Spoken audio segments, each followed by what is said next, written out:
Well, in this month of January, I've been talking about our New Year's resolutions. I'm taking my cue from 1 Peter chapter 1, where Peter encourages his readers to take a good look at themselves and then determine what can they do better, what do they need to do that's different than what they currently do.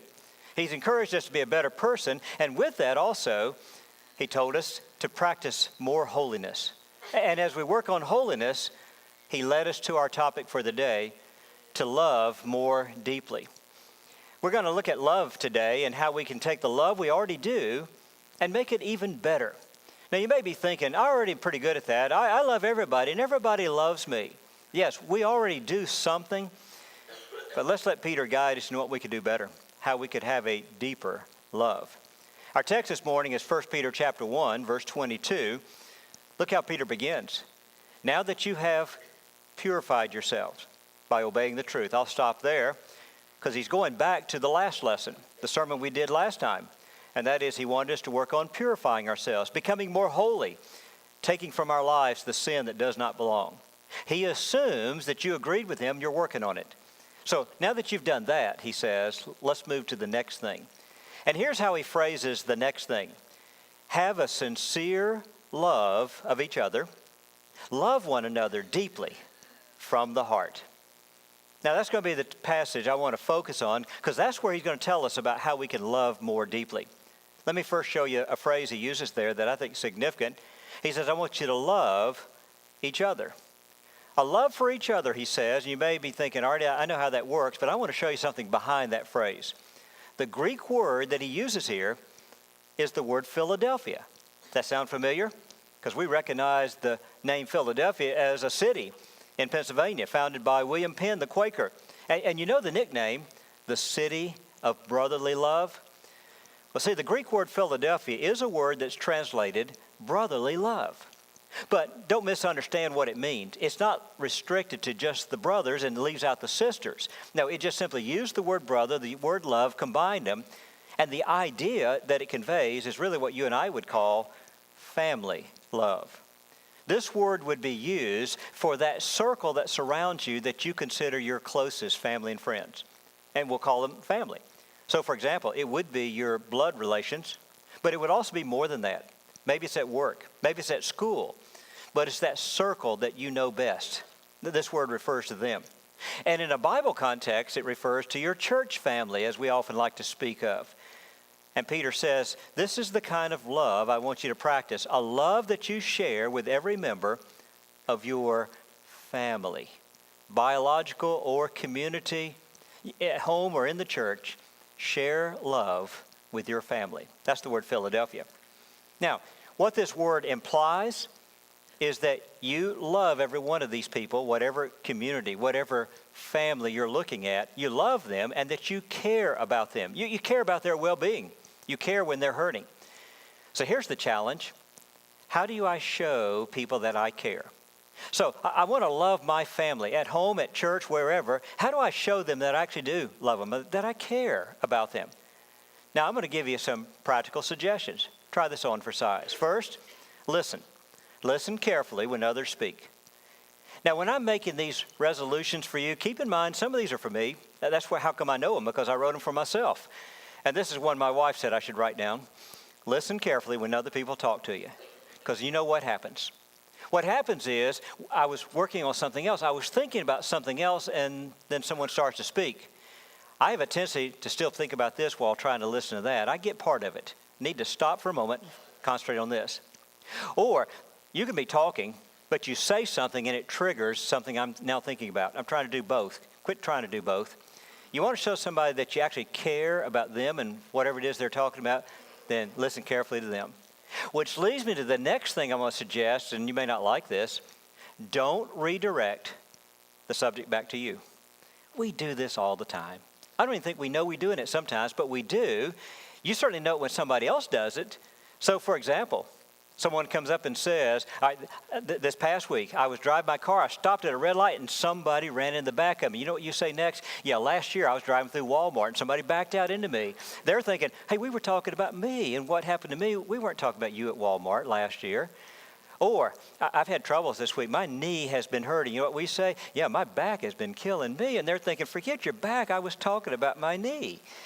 We do that. I don't know why we do it. We just do. We pick up on something. Next thing you know, we run with our story. And it's always a back and forth if we're not careful with the stories. Try this. They started the conversation. They mentioned something. Hold off on your story and ask, tell me more. So tell me about those knees. Are you going to do something about it? Let them finish their story in full, because that shows you we're interested. And then when they finish, perhaps they'll say, how about you? You ever had anything like that? And then you can tell your story. And it may be by that point you're thinking, actually, my story wasn't all that interesting in the first place. I don't know why I wanted to tell it. So what I'm saying is, if you want to improve your love for your family, learn how to listen carefully and hold off on the get it back to you. Let it be them. And that shows a certain amount of care. I'm going to give you something else I would add to my list, and that is this. You want to toss out a little bit of kindness here and there. Just convey some kindness in little ways. I'll tell you, I think of it like a Christmas parade where someone up on the float has a bag of candy and tossing the candy in the crowd. Now listen, I don't eat much candy. My wife and I, we don't keep it at home. And yet, when I'm at a parade, if somebody tosses one, it lands in my hand. If it's a dark chocolate, I'm going to go ahead and unwrap it and eat it and enjoy. If it's a peppermint or a lemon drop, I'm going to do it and just have fun for a few moments because we like it when somebody tosses a little kindness our way and we get a few moments enjoying it. There are a lot of ways you can do that. A lot of good words and phrases you can toss out there like candy, and people will just soak it up. Like, for example, good job. You should learn to say that every time when somebody does something. Good job. I appreciate that. I thank you. Thank you is real simple. Or how about this? I appreciate you. I love you. You know, sometimes you'll get in the habit of, as the family walks out the door, love you, and you may say, yeah, but that becomes trite. Maybe, but you miss it when it's not spoken. And so you do it like a little drop of kindness that you pass along. People are departing and you say, hey, have a good day. Be safe. You know, I'm thinking about, some of you are old enough to remember this TV show a long time ago, Hill Street Blues, about police.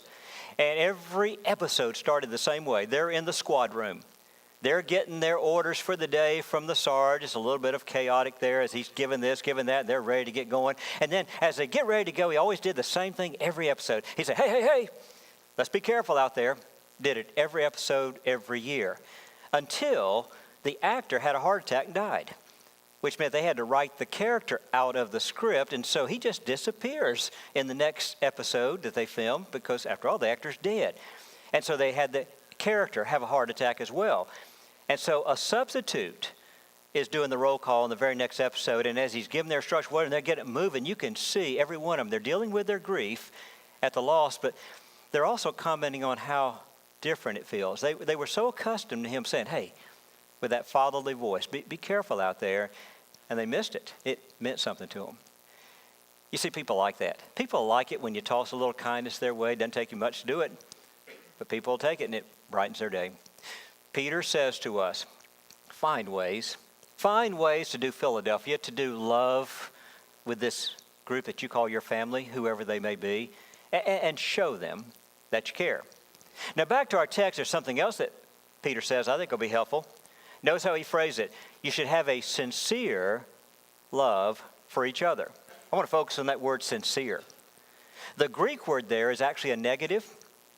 It says, don't pretend. Do not pretend. You get that because what he's saying is make your love genuine and real. You know, we appreciate that. None of us wants to have somebody say they love us and it's not real. We want it to be real and genuine. Peter says, turn it around and make sure that when you show love to others, it's real and genuine. That's how you ought to treat your family. Now, when you think about that and you want to know how can I practically do that? Oh, the New Testament talks about this all the time. What the New Testament will say is this, that when you love, make sure it's not just words, but it's action.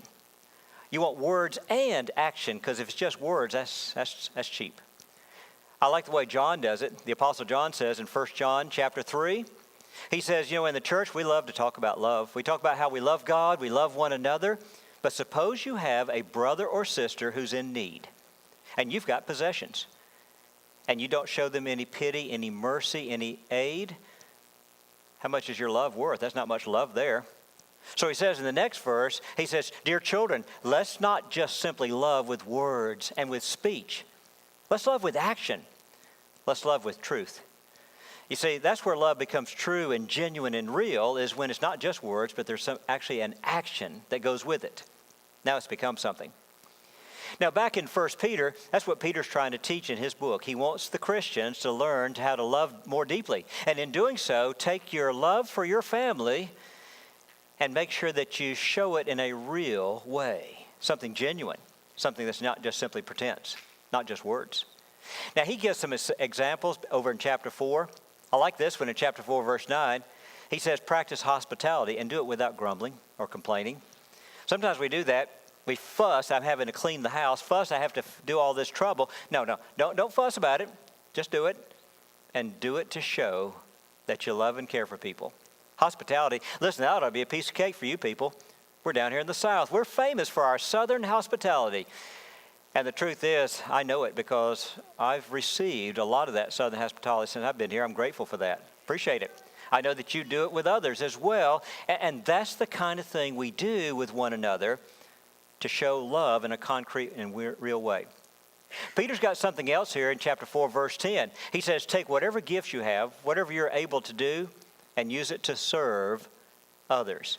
Now, the word serve could cover the idea of helping an individual who has needs, but actually this word is used in this context, and it refers to the service we do in the church.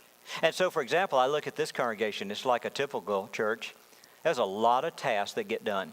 And more so than just simply right up here on stage by one person, but there's a lot of tasks that get done. Service, we call it. And those are ways to show love. We've got to have, for example, all the workers that do our children's program, our youth program, as well as the setting up of the chairs and the tables and the preparation of food and the communion trays set up and cleaned up afterwards, and the people who greet at the doors and pass out bulletins, and the list goes on of all the tasks that have to be done. And what happens is, some of you will say, I don't want to just simply show up and sit and enjoy the show. I want to do something. I want to be an active part of what goes on here and help out. And Peter says that's one concrete way of showing love for the family. It is to do service. And so it is. We've got ways to be genuine and real. Now, Peter gives us his examples. Let me toss a few your way as well of some things that are on my list. Put them on your list as well. You heard this phrase before, random acts of kindness. Oh, people enjoy that. Where just out of the blue, for no apparent reason, you do something nice for somebody. They're always wondering why. It's not my birthday. It's not a holiday. I just felt like it. Just want to let you know I was thinking about you. Send a card to someone. Or for this new generation, do it an email, a e-card or whatever. But just drop it saying, I'm thinking about you. That's nice. People like that. Or, here's some cookies. Just made them. Just thought you might enjoy them. And once again, it's no occasion. Just wanted to do something nice for you. People like random acts of kindness. Or, how about this? A helping hand.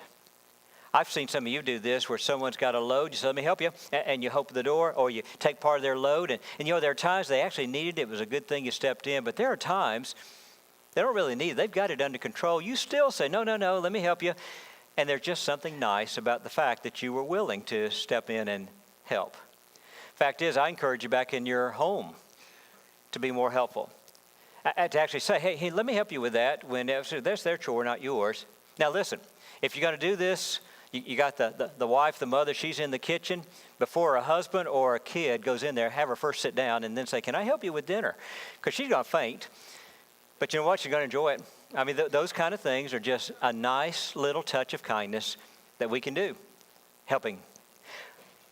I'm going to go back to one I've already done, but I got to hit it again because it's on my list. You want to give your full attention with someone speaking to you. When they're speaking to you, it's time for you to stop whatever, put aside whatever, and let them have your attention because that's a great way of showing a real, genuine love. You've probably heard this, the story. Husband, wife. The wife says, can I talk to you? And the husband says, not now, I'm busy. I'll ignore you later. Well, some of you women know how that works because they don't always listen. We don't always pay attention. We get part of it, can't repeat the rest of it later. Got to learn how to set aside and focus. So that's why God invented remote control with a pause button or a mute button so you can put it aside and listen. Or you take that newspaper, that book, you sit it down and you listen. You're at the workbench and you stop what you're doing and you listen. There's no better way to show someone that I care, I love you, and I miss you. Tell me what it is, and let them talk.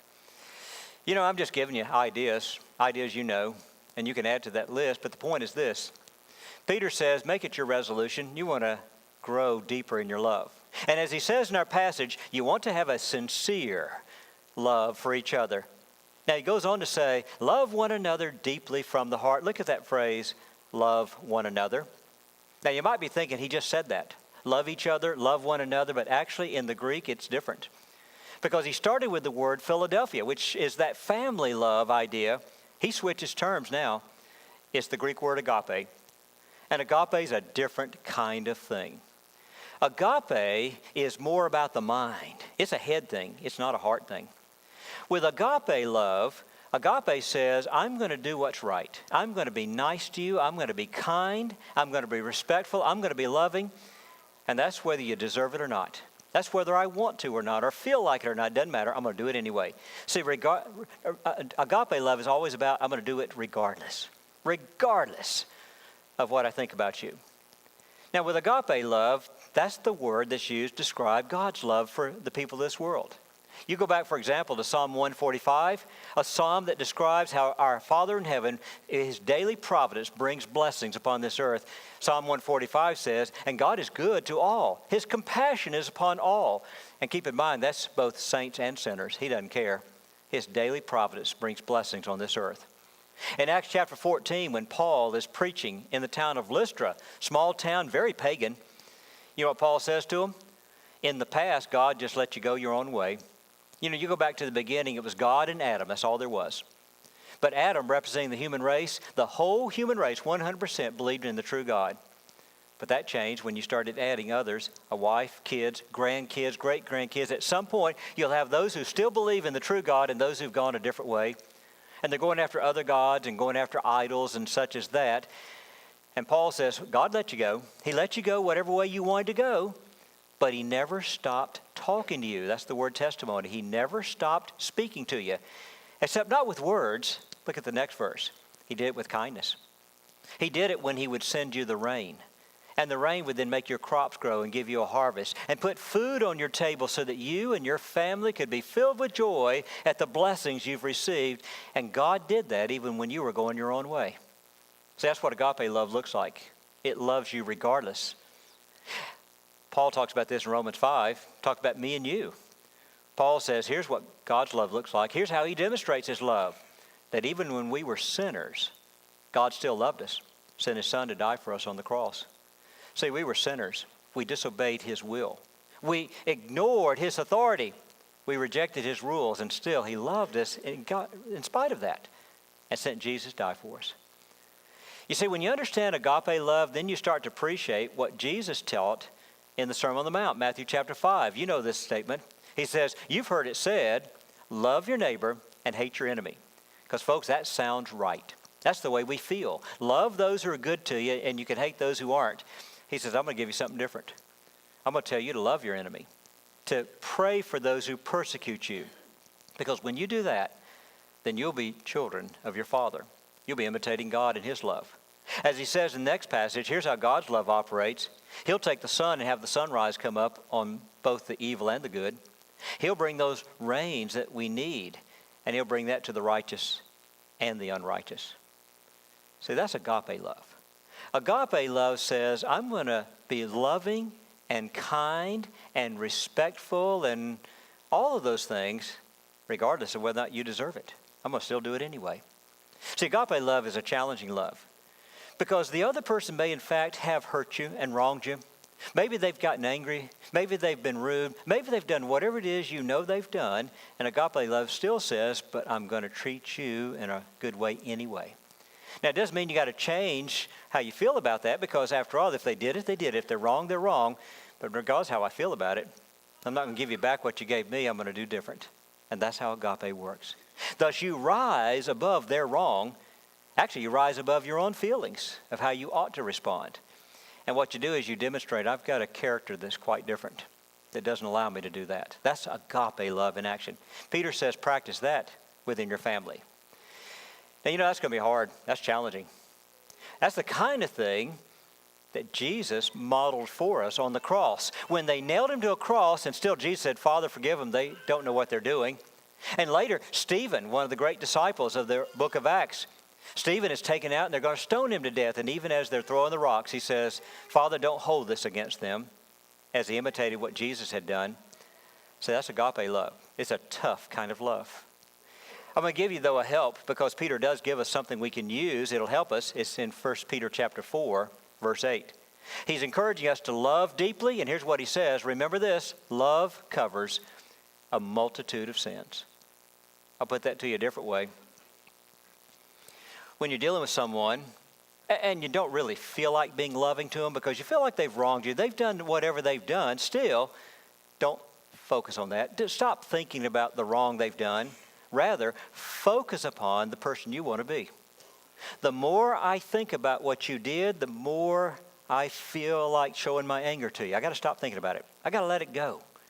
And I got to start thinking about what I want to be, the kind of person I'm trying to be in Christ. And if you'll focus on that, Peter says love will cover a multitude of sins. It'll push it to the side as you learn how to love more deeply. Well, he's got some good suggestions for us, suggestions that'll help us be a better person and have a deeper love. But that brings me to one last thought for you. Back to that text he gave us, I want you to have a sincere love for each other. Love one another deeply from the heart. I got to talk about that word deeply. In the Greek, that word there means great intensity. That's what the word means. Great intensity. It gets used in a variety of ways, but here's one way you can appreciate. Picture a person who's got a rod made out of iron and holds it into a hot fire, into a furnace, for example. That thing gets red hot. You wouldn't want to touch that.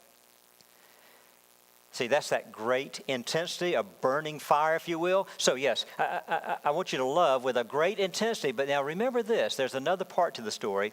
If you take that hot, red hot iron out of the fire, you still don't want to touch it. It's not in the fire anymore, but still too hot. And even when the red disappears, don't touch it yet. It's still going to be hot. It holds the heat for a while. That's part of the idea of the word. When we get in our homes, we got our ovens and our stovetops.